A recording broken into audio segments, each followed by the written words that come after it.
ఏ భర్త అయితే మంచి స్నేహితుడు అవ్వగలడో అతనే నిజమైన భర్త అని అంటారు. నిజం. అందుకే నేను నా భర్త ఒక మంచి స్నేహితుడు అవ్వాలని ఆశపడ్డాను.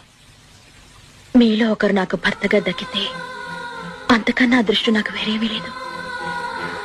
కానీ నా దురదృష్టం, నాకు నచ్చిన ఇద్దరు ప్రియమిత్రులు నన్ను ప్రాణం కన్నా ఎక్కువగా లవ్ చేయరు.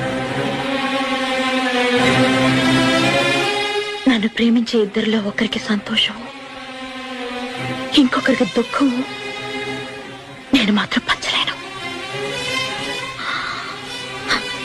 ప్లీజ్ నన్ను క్షమించండి. నేను చచ్చేంత వరకు ఇద్దరు మాత్రం నాకు స్నేహితులుగానే ఉంటారు.